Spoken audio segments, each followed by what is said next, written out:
um evento aí realizado pelas mulheres, né, com muita maestria. Que Deus continue abençoando a vida desse ministério na nossa igreja.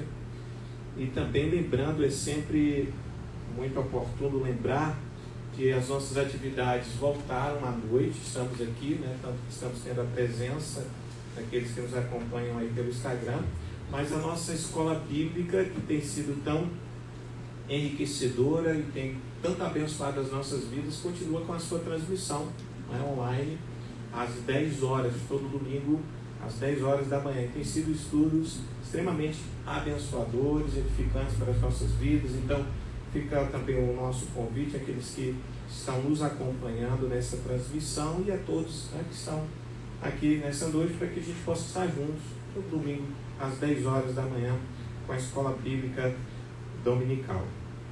Queridos, nessa noite eu gostaria de compartilhar com vocês uma palavra para pensarmos em algo que eu acredito ser muito oportuno para a gente falar nesses dias em que a gente de alguma forma vê presente e muitas vezes perto de nós algumas ações, algumas atitudes extremamente, que eu poderia dizer tirânicas, no sentido de que muitas vezes se tenta se impor sobre nós, ou uma ideia, ou um pensamento, ou um comportamento, ou qualquer coisa que a gente entenda que essas pessoas que tentam nos impor isso, acredite que seja a melhor forma de viver, de se pensar, de se agir, e por assim vai.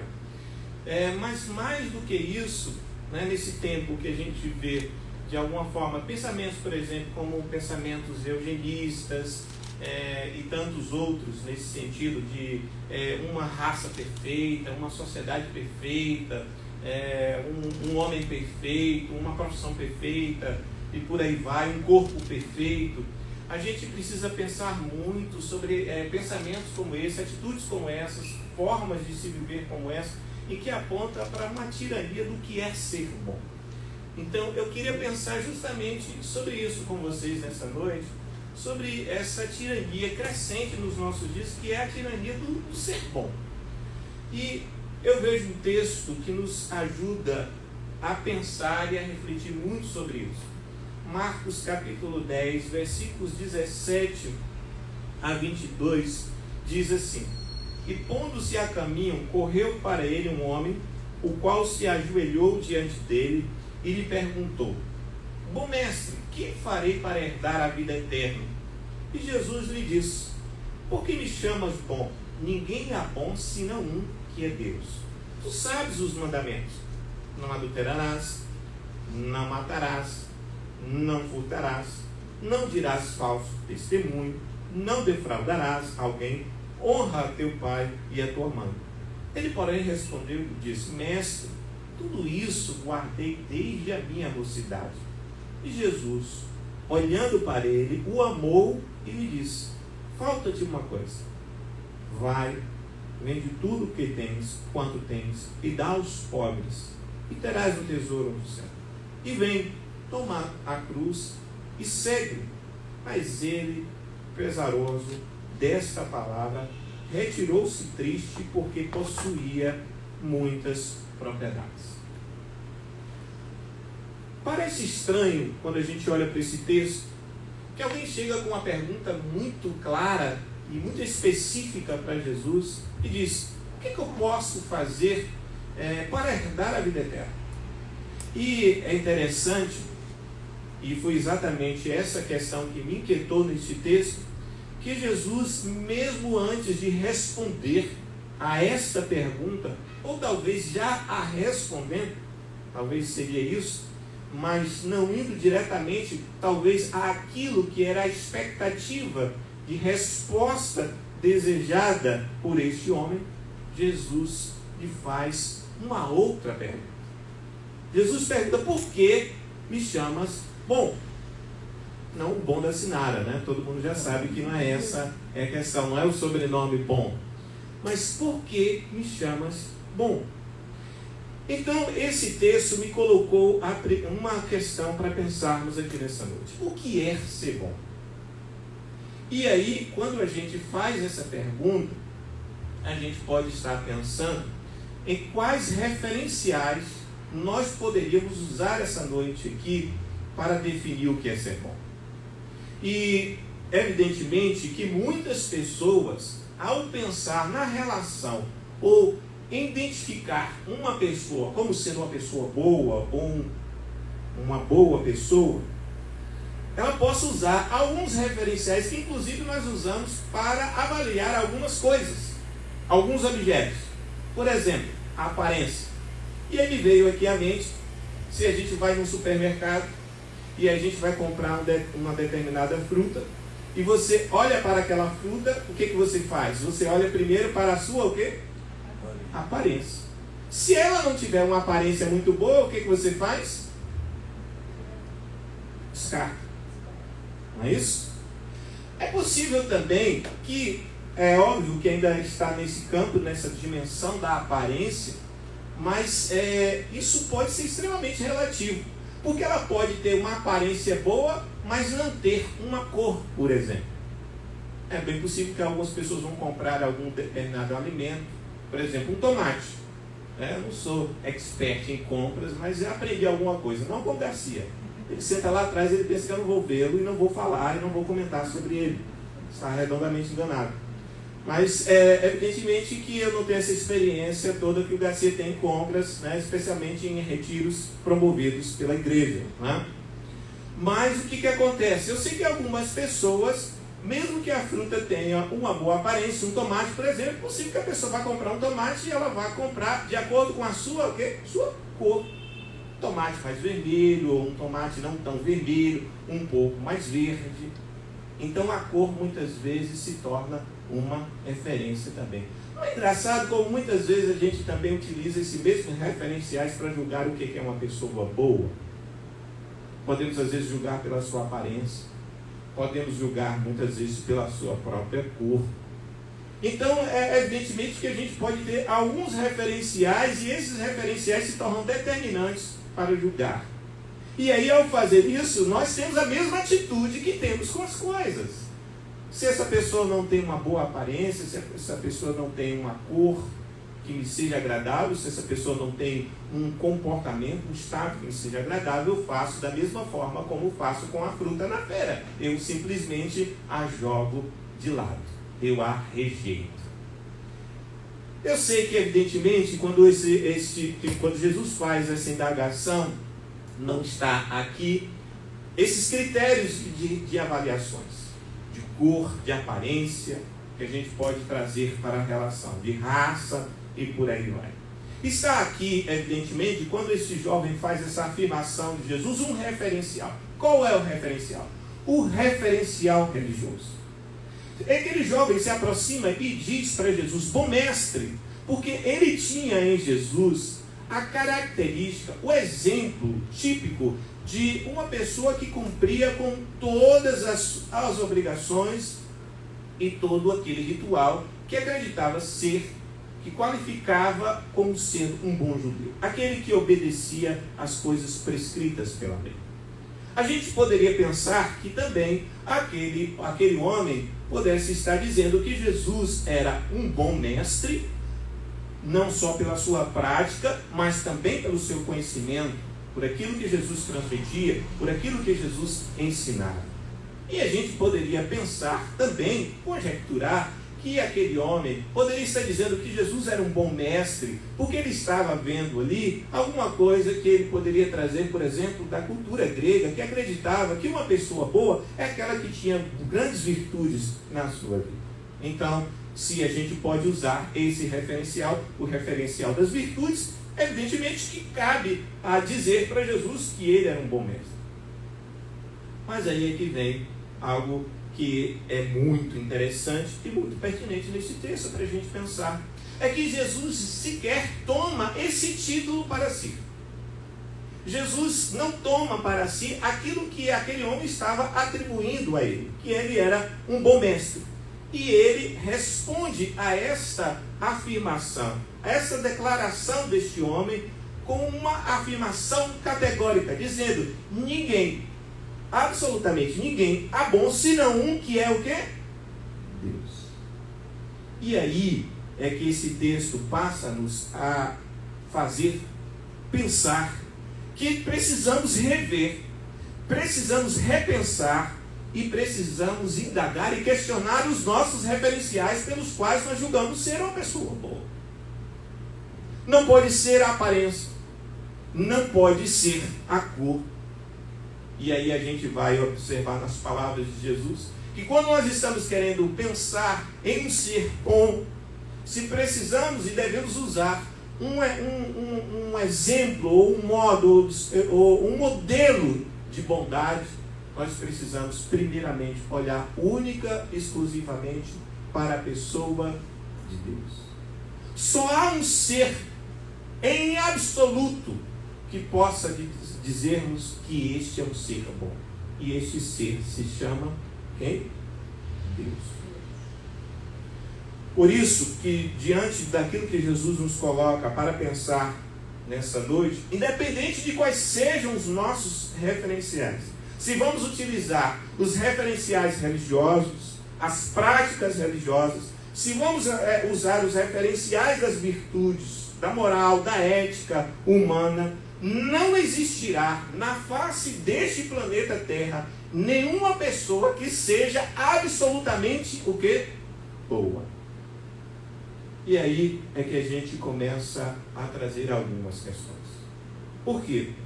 Porque esse olhar tirânico, muitas vezes, é o olhar que está, sim, associado a um contexto social que exige, que demanda de cada um de nós que tenhamos essas características boas e absolutas na nossa vida de uma tal forma que elas se tornam extremamente escravizadoras de nós mesmos.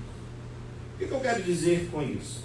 Eu estou aqui querendo falar que é impossível ser bom. Não, o que eu estou querendo dizer aqui nessa noite é que é impossível ser absolutamente bom. Isso é algo extremamente distante daquilo que muitas vezes nós olhamos na prática de muitas pessoas. Na prática de vida, na forma como se coloca diante da vida, de estar em extrema cobrança consigo mesmo para ser bom em tudo que faz, em tudo aquilo que realiza, que tal como aquele homem extremamente religioso, quando faz essa pergunta está associada ao desejo de ser aprovado. Olha, eu preciso saber o que eu preciso fazer para herdar a vida eterna. Essa é uma pergunta que remete sempre a algo que está sempre muito presente dentro de cada um de nós. Nós estamos sempre fazendo essa pergunta: o que eu preciso fazer para agradar as pessoas? O que eu preciso fazer para agradar os outros? O que eu preciso fazer para ser reconhecido, para ser aceito, para ser amado? Essa é uma pergunta que está sempre dentro de nós. O que eu preciso fazer para ser aceito em um determinado grupo social? O que eu preciso ser aceito? O que eu preciso fazer para ser aceito dentro de um perfil, para ser encaixado dentro de um determinado trabalho? E por aí vai. Há uma diferença muito grande, evidentemente. Eu estou falando aqui daquilo que é a necessidade que nós temos, e cada um de nós temos, de fazer as coisas com excelência, com destreza, com competência. Há uma diferença significativa. Se, por exemplo, se eu estou aqui nessa noite, evidentemente, para trazer uma reflexão, isso requer de mim que eu tenha muito cuidado, muito preparo, muito zelo, investimento de tempo, de estudo, para que eu venha aqui e não apresente a vocês qualquer coisa. É óbvio, está claro.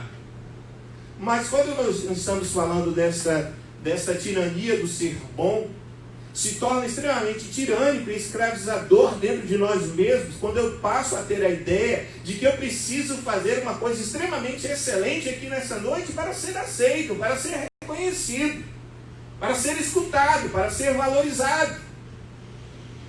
Então, só que é muitas vezes este pensamento que permeia os nossos corações neste tempo, em que nós precisamos ser, muitas vezes, esse modelo perfeito em tudo aquilo que a gente faz, em tudo aquilo que a gente realiza, em tudo aquilo que nós estamos operando no mundo. Para quê? Para conquistarmos a atenção, o reconhecimento, o afeto, E esses dias eu estava observando, o Leandro estava compartilhando, falando um pouco sobre isso, né, dessas relações que a gente tem e que a gente encontra, por exemplo, nas mídias sociais de hoje, como a imagem precisa ser aquela imagem que transmita algo agradável, algo que possa trazer a sensação às pessoas de que é uma imagem perfeita. E aí, por aí, a gente começa a ver a relação de como nós precisamos usar filtro nas imagens, como nós precisamos tirar o quê? As imperfeições. Como nós precisamos dar um jeito na imagem daquilo que nós estamos postando, daquilo que nós estamos fazendo, para que essas imperfeições elas possam sumir e se apresente diante de nós algo melhor do que a simples realidade de uma imagem. Isso é algo para a gente pensar. Não é uma crítica, não é apenas uma contestação, mas é algo para a gente se pensar no mundo que nós estamos vivendo. Por que nós temos tanto essa necessidade de purificar as coisas de uma tal forma, de tirar aquilo que nós julgamos ou acreditamos ser imperfeito naquilo ali. E hoje a tecnologia faz mágica. Faz mágica. Tiramos manchas, tiramos coisas que nós não gostamos em nós mesmos. Não é? A gente tem hoje a instrumentalidade da tecnologia. Se a gente tem alguma coisa, por exemplo, no nosso corpo, que a gente não acha legal, que saia naquela foto, o Photoshop pode dar uma ajuda. É claro que não faz milagres, mas dá uma ajuda.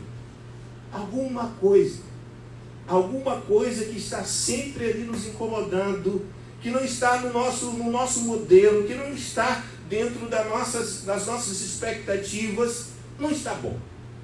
E é assim que muitas vezes a gente não se olha no espelho e diz para si, não está bom. Não é assim que muitas vezes quando a gente faz alguma coisa, a gente olha, não está bom. E a gente está sempre com essa voz, não está bom, não está bom, não está bom. Há uma grande diferença, enorme diferença, quando a gente faz alguma coisa querendo buscar algo que se aperfeiçoe, algo que se melhore, para essa tirania do ser bom ao tempo todo, a todo instante, como se a gente pudesse, de alguma forma, esconder imperfeições e falhas presentes dentro de nós mesmos e dentro daquilo que a gente pode fazer. Essa voz e essa expressão tirânica que muitas vezes está presente na cultura, naquilo que se fala, naquilo que se diz, naquilo que se cobra, ela se torna muitas vezes interna, ela se torna dentro de nós mesmos. Ela exige dentro de nós mesmos que sejamos bons de uma forma extremamente absoluta. E ela se torna ainda mais doentia e mais esmagadora quando ela veste a pele da religiosidade. É quando ela veste a capa da religiosidade e a religiosidade começa a exigir de nós comportamentos e atitudes que nos façam imaginar que através desses comportamentos e dessas atitudes nós seremos aceitos, nós seremos acolhidos, nós seremos amados por Deus. Quando é que vamos compreender que Deus nos amará incondicionalmente? Quando é que vamos compreender que não há nada, absolutamente nada que a gente faça ou que deixemos de fazer que vai alterar o amor de Deus para conosco? Veja que esse texto me fala de uma coisa maravilhosa, que Jesus olhando para aquele jovem, não aqui, né? No Evangelho na verdade, o Evangelho de Mateus que apresenta como jovem, né? Em outros momentos ele é um homem, em outros momentos ele é um jovem, mas está falando de um personagem que se procura Jesus. Mas me chamou muita atenção o detalhe que Marcos diz, que Jesus olhando para ele, o amou. O amou como ele era. O amou sabendo que ele iria não seguir a Jesus, porque não tinha a capacidade de abrir mão dos seus próprios bens. Quantas vezes nós estamos avaliando as nossas vidas a partir desses referenciais para que simplesmente a nossa vida se encaixe dentro da representação daquilo que as pessoas acreditem ser o bom para elas. Então esse jovem, ele na verdade ele estava seguindo uma tradição do seu tempo, uma tradição do judaísmo, do farisaísmo da época. Ele acreditava firmemente E ele diz: desde a minha mocidade eu tenho feito todas essas coisas. Esse homem, ele responde a uma representação de um tempo em que acreditava: olha, se você fizer todas essas coisas, se você realizar todas essas coisas aqui, olha, fique tranquilo, porque não tem como errar. Você vai estar identificado como sendo um bom homem, certamente você vai herdar o reino de Deus. Então eu acredito que ele vai ao encontro de Jesus já com essa expectativa, com essa imagem. Ele diz: será que existe, mas ainda há uma inquietação nele? Será que ainda existe alguma coisa que eu estou deixando de fazer? Né? Essa tirania do ser bom, ela está sempre nos inquietando. Será que ainda existe alguma coisa? Será que há algo que eu ainda posso fazer? Será que eu ainda tenho alguma coisa que eu posso fazer melhor ainda?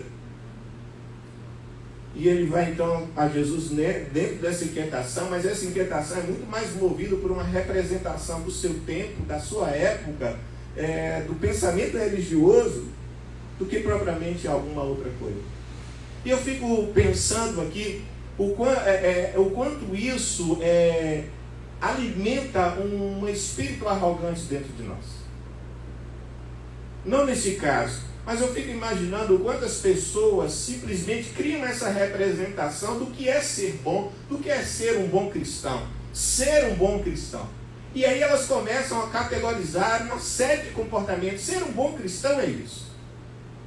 E é possível que essas pessoas, tal como este homem, possam seguir à risca todos esses critérios do que é ser um bom cristão. Do que é ser um bom cristão, do que é ser um bom homem, um servo de Deus, e por aí vai. Eu não vou enumerar, mas eu fico imaginando que talvez cada um de nós a gente possa imaginar e criar essas listas do que é ser um bom cristão. E interessante que muitas vezes essas listas que nós criamos para nós mesmos, elas não necessariamente representam o que Deus quer de nós. Olha que coisa absurda. Porque Jesus diz para esse jovem: olha só, ainda o quê? Te falta uma coisa. E é aí que se cria e que se gera o desconforto e a crise que faz esse homem se entristecer. É exatamente no que falta. É exatamente no que não está na lista. É exatamente naquilo que não observa-se e que não está presente e escrito no protocolo feito por aquele homem. Jesus vai exatamente no lugar aonde não é a igreja que entra, não é as normas e regras religiosas que entram, não é a cultura, não é lei, não é ninguém a não ser a intimidade do poder e da ação do Espírito de Deus que pode fazer. É no lugar, exatamente no lugar mais secreto e íntimo de cada um de nós, é que o Espírito Santo de Deus penetra para nos mostrar e apontar aquilo que nos falta. Olha que coisa. A gente pode criar os nossos critérios e a gente pode estabelecer para nós as características do que é ser bom, do que é ser um bom cristão, do que é ser uma boa pessoa, do que é ser um bom homem, e por aí vai. Mas a verdade é que aquilo que nos falta é exatamente aquilo que a graça e o amor de Deus agem nas nossas vidas. Porque Jesus está dizendo: olha só, há um ser bom em absoluto, que é quem? Deus. E aí é quando os nossos referenciais, eles caem por terra, porque quando nós olhamos para Deus, o que nós vemos? Nós percebemos que os nossos critérios e as nossas listas de critérios e características que utilizamos para definir o que é ser bom, caem por terra diante de quem Deus é. E aí quando nós olhamos para quem Deus é e olhamos para quem nós somos, o que nós percebemos? Nós percebemos aquilo que Jesus está dizendo posteriormente aos seus discípulos. O que é impossível aos homens é o quê? É possível para quem? é possível para Deus. O que Jesus está dizendo é o seguinte, é que quando nós olhamos para Deus, nós vamos reconhecer a nossa incapacidade de sermos o quê? Bons. Quando nós olhamos para Deus e Ele se torna o referencial absoluto de ser bom, olhamos para Ele e vamos dizer o quê? Quando é que eu vou ser essa pessoa? Nunca. Nunca. Eu nunca vou ser como Deus é. Eu nunca serei a virtude de bondade, de amor, de misericórdia, de compaixão, de temperança e por aí vai. Imagine todas as virtudes. Eu nunca serei plenamente, nem chegarei perto daquilo que Deus é. Agora, o que esse texto me traz é que quando este homem se depara com a sua incapacidade, revelada aqui nesse texto, de abrir mão dos seus bens e compartilhar com outros. E quando Jesus mostra e aponta isso, o que o texto diz? Que ele se entristece e não consegue o quê? Responder ao que Jesus estava colocando. E os seus discípulos também começaram a entrar em crise. Porque, então, assim, ninguém jamais vai poder herdar o reino de Deus. E aí é que eles cometeram o equívoco de não compreender e não entender que entrar no reino de Deus não é fruto do nosso esforço, não é fruto do nosso trabalho, não é fruto de que nós simplesmente podemos, da noite para o dia, agora eu vou viver corretamente, e a partir desse momento em que eu viver corretamente, eu vou entrar no reino de Deus. Entrar no reino de Deus é simplesmente, única e exclusivamente, pelo amor e graça de Deus nas nossas vidas. Não somos nós que entramos no reino de Deus. É Ele que nos recebe no seu reino. É Ele que nos aceita, é Ele que nos acolhe, e nos acolhe pelo seu amor, pela sua graça, pela sua misericórdia. O que nos resta, o que nos cabe a fazer, não é o nosso esforço, mas é ter a humildade e a capacidade de olhar para o ser absoluto que Deus é e dizer para Ele: eu confesso e reconheço toda a minha incapacidade de ser como Tu és, mas me aceita como eu sou. Amém. É isso que se chama humildade. É isso que o Sermão do Monte diz. E a pobreza não é a ausência do Espírito. A pobreza é o reconhecimento da sua condição de pobreza diante da riqueza de Deus. Diante daquilo que Ele é, de quem Ele é. Então, muitas vezes, a gente acha e a gente acredita que nós vamos conquistar o reino de Deus com as nossas ações, com as nossas intervenções, com aquilo que a gente pode fazer. E entendo o que eu estou querendo dizer aqui nessa noite. Não que isso não seja importante, não que isso não tenha o seu lugar, pelo contrário, se amamos. Paulo disse: o amor de Cristo que nos constrange. E quando o amor de Cristo nos constrange, nós sentimos prazer em servir, em adorar, em estar engajados, envolvidos em qualquer ação que reflita e que expresse o reino de Deus. Mas não são essas coisas que nos farão entrar no reino de Deus.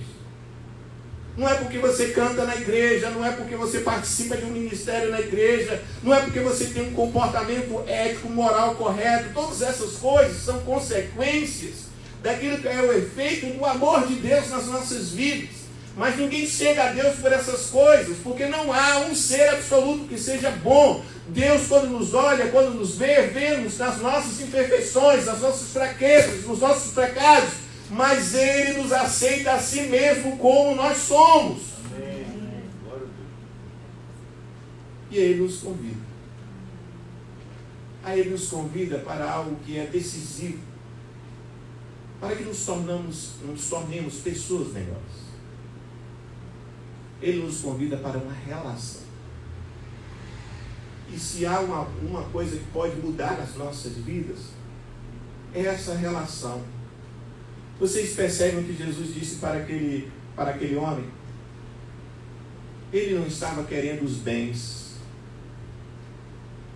Ele não estava querendo que simplesmente fazer uma prova, um teste, né? Porque a gente olha para esse texto e a gente tem aquele olhar, né? Quando é com o outro, como é que...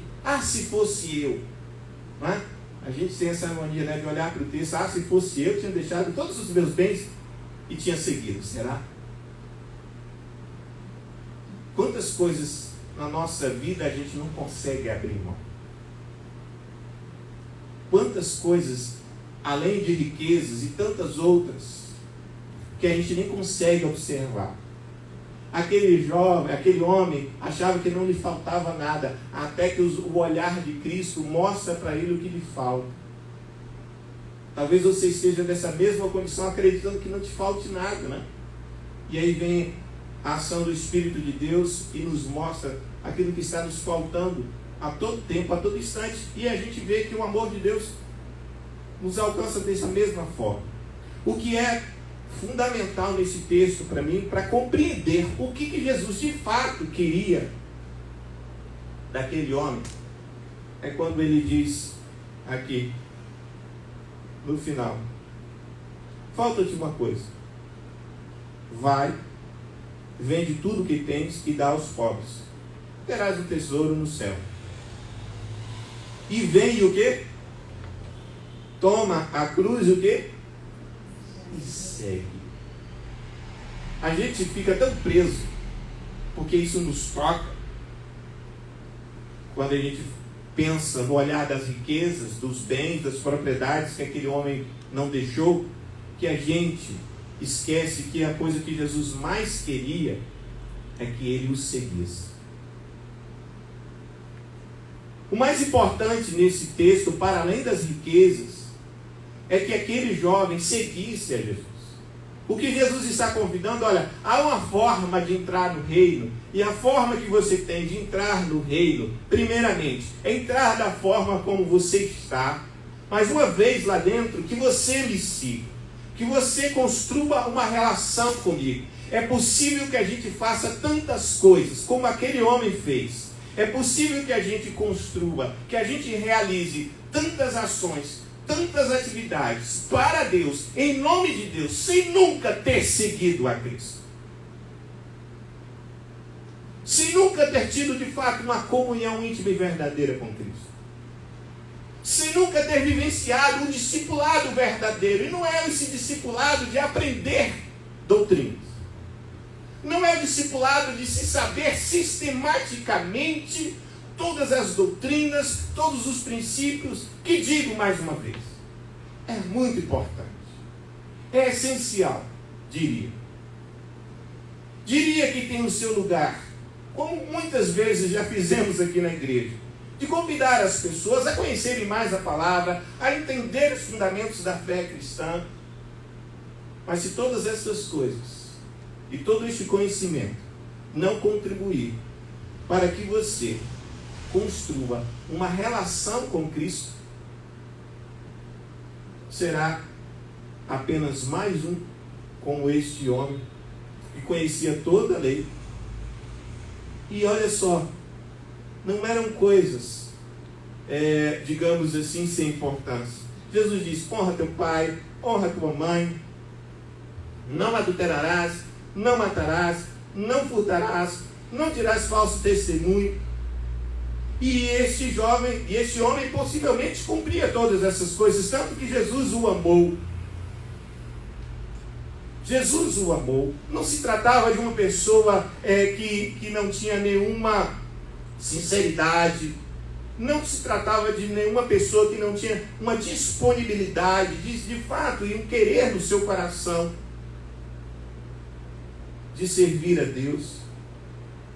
Mas esse texto nos coloca diante da questão do que o ser bom é mais daquilo que a gente possa fazer. O ser bom é aquilo que a gente constrói na nossa relação com Cristo. O ser bom é aquilo que a gente cultiva aos pés do Senhor. É por isso que Jesus disse: Marta, Marta, a tua irmã escolheu o melhor lugar. Estar aos pés de Jesus, no discipulado, na comunhão, na relação íntima e profunda, em que Ele tem a liberdade de olhar para dentro de nós e apontar e mostrar as nossas falhas, os nossos erros. Mas não é o apontar no sentido de nos julgar, de nos condenar, mas é no apontar no sentido: olha, mesmo que você seja assim, você continua sendo amado por mim. Você ainda tem o meu amor, você ainda tem a minha graça, você tem a minha misericórdia. O que essa religião, o que muitas vezes a religião faz, é exatamente a mesma conduta que a gente tem no supermercado. É de olhar para a aparência, é de olhar para a cor, é de olhar para a funcionalidade. E se essa fruta não funciona pela sua cor, pelo seu comportamento, pela sua ética, pela sua moral, vamos jogar essa fruta fora. Ela não presta, ela não serve para nada, como se nós, no lugar que estamos de escolha, de julgamento, fôssemos alguma coisa. A questão é que nós não somos absolutamente nada quando nós estamos diante de Deus. Mas nos tornamos pessoas, seres humanos, extremamente valiosos e preciosos quando somos alcançados por esse amor. Amém. Por essa graça de Cristo. Por isso eu queria compartilhar com vocês nesta noite, porque só existe uma forma de que essa tirania do ser bom, que existe muitas vezes dentro da sociedade, dentro da igreja, e muitas vezes dentro de nós mesmos, que demanda, que exige de nós, essa tirania, ela só pode ser vencida quando nós nos encontramos com o amor de Cristo. Há muito tempo atrás eu tive essa experiência na minha vida, de perceber o quanto o amor de Cristo, de fato, Ele nos liberta. De quanto muitas vezes a gente é oprimido pelo um olhar de fora que exige, que demanda de nós, seja dentro da igreja, fora da igreja, no ambiente familiar. E quantas vezes nós estamos sendo tiranizados por isso. E muitas vezes a gente não se julga bom o suficiente. Mas aí quando a gente entra e mergulha intimamente, profundamente, na presença de Deus, a gente percebe que nós precisamos ser apenas aquilo que Deus deseja que nós sejamos.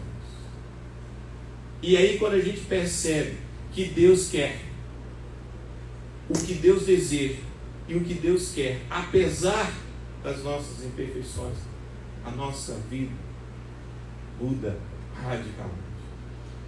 O viver se torna mais leve, as relações se tornam mais suaves, porque nós passamos a olhar o outro na mesma condição que nós estamos, a condição de pecadores e carentes do amor, da graça e da misericórdia de Deus.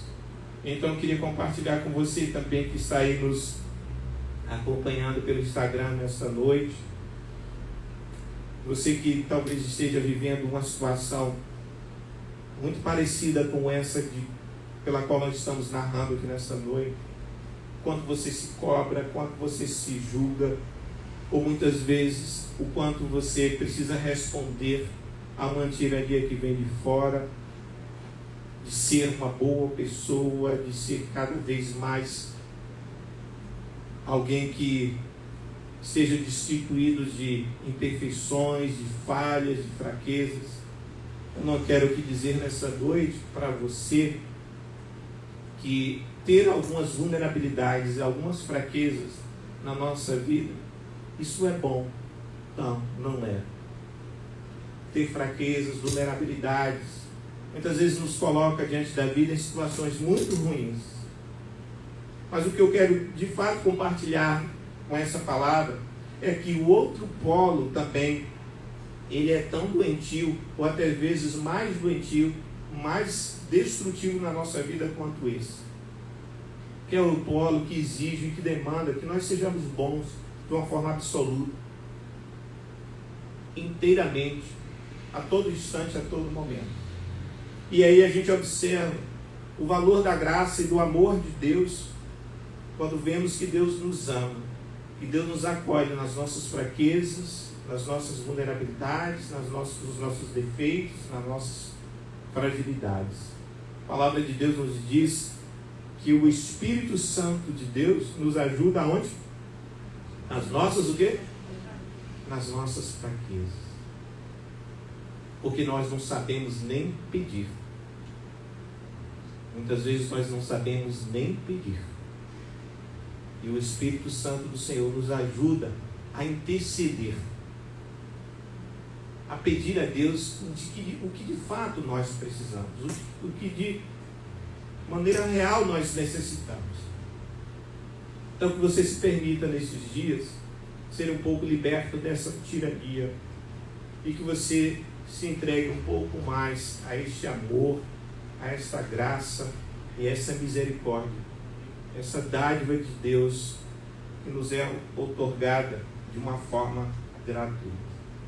Quero convidar você mesmo aí na sua casa e a todos nós que estamos aqui a fecharmos os nossos olhos. Quero convidar o Ministério de Louvor a estar ministrando uma canção.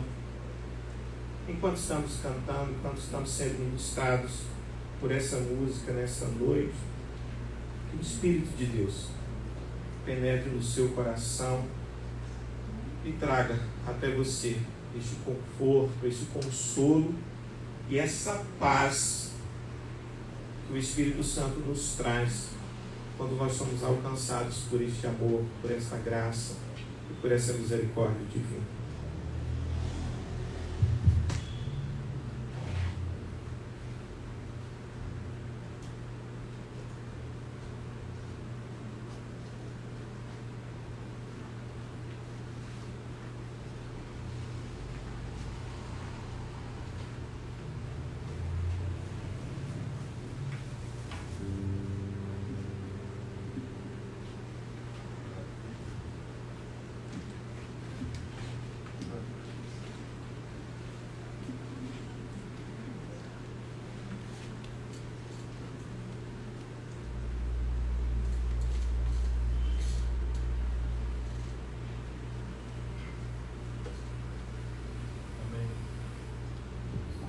Bem, como é bom, né, pastor, a gente poder tirar esse fardo das nossas costas, de ser perfeito o tempo inteiro, de achar que cumprindo todos os protocolos da religiosidade que esperam de nós vamos conseguir alguma coisa da parte de Deus, quando na verdade entendemos que o caminho é o contrário.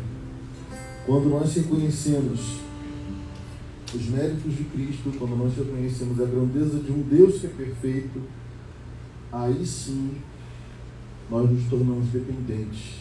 E aí sim Deus começa a trabalhar na nossa vida e a gente toma o jugo dele que é suave. Deus possa, nesse momento, tirar todo o peso, todo o jugo sobre os seus ombros, o jugo das cobranças internas, o jugo das cobranças externas, o jugo da religião, o jugo de uma autoestima fragilizada, que você possa receber o jugo de Cristo, que é leve, possa receber a graça de Jesus, porque é de graça que se recebe, e através da graça nós somos transformados para um viver de glória em glória. É através da graça, por esse caminho de aceitação, que Deus começa a trabalhar em nós e através de nós, que possamos apresentar esse caminho às pessoas que não conhecem o Senhor. Essa música diz que nós reconhecemos que tudo vem dele, é por ele e é para ele. Vamos ficar de pé, cara.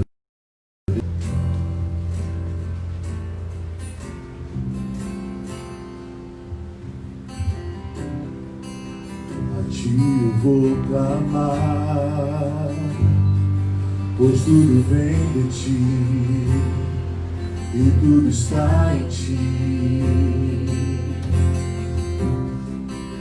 Por ti vou caminhar, tu és a direção, o sol a me guiar. Tudo pode passar, teu amor jamais me deixará. Sempre há de existir novo amanhã preparado pra mim.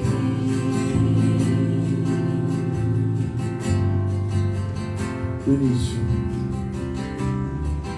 a ti eu vou clamar,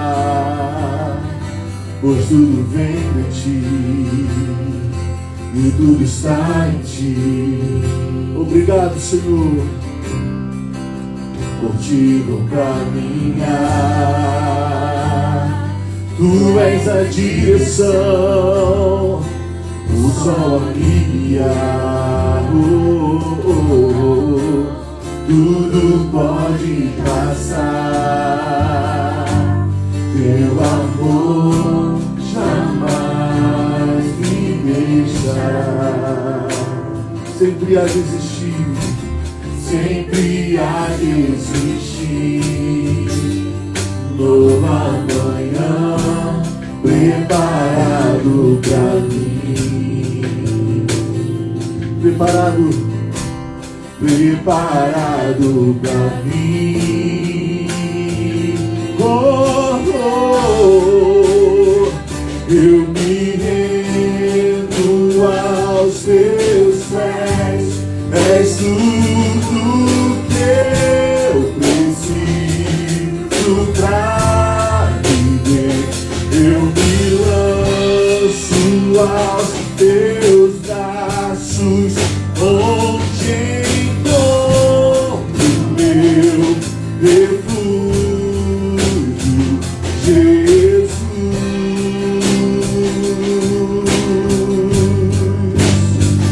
Eis-me aqui. Você quer seguir Jesus? Só se entregue e viva, experimente. Vamos cantar mais uma vez. A ti eu vou clamar, a ti eu vou clamar, pois tudo vem de ti, tudo está em ti. Por ti vou caminhar, tu és a direção, o sol me guiar. Tudo pode passar, teu amor jamais me deixará. Sempre há de existir novo amanhã preparado pra mim. Sabe por quê? Porque ele garante: preparado pra mim.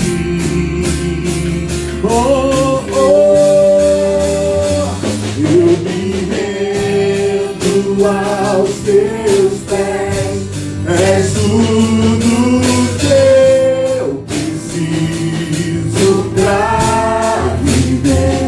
Eu me lanço aos teus braços, onde encontro meu refúgio.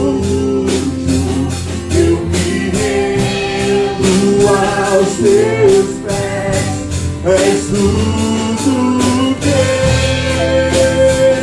eu preciso. Eu me lanço aos teus braços.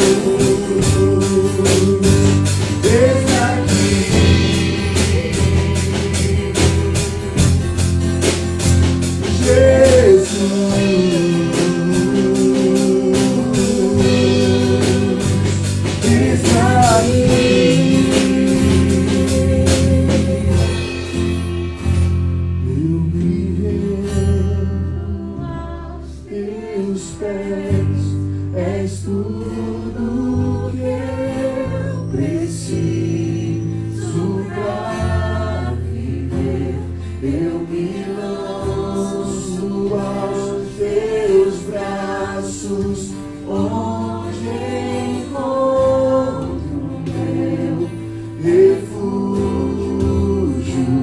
Eu me rendo aos teus pés, és tudo que eu preciso. Eu me lanço aos teus braços, onde encontro meu refúgio.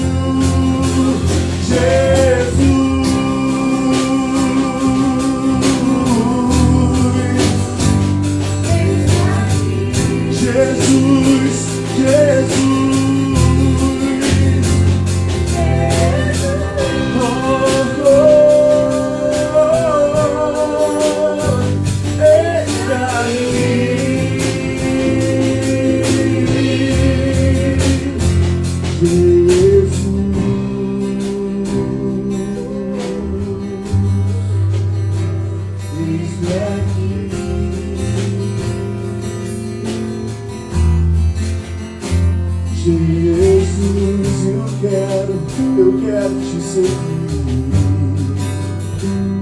Eis-me aqui. Aleluia. Glória a Deus. Amém. Levante suas mãos. Que o grande amor de Deus Pai, que a graça do nosso Senhor Jesus Cristo, que as doces consolações do Espírito Santo de Deus sejam sobre a tua vida hoje, durante essa semana e para sempre. Amém. Deus te abençoe, querido. Tenha uma semana abençoada. Você que está em casa, tenha uma semana abençoada. Em nome de Jesus. Amém.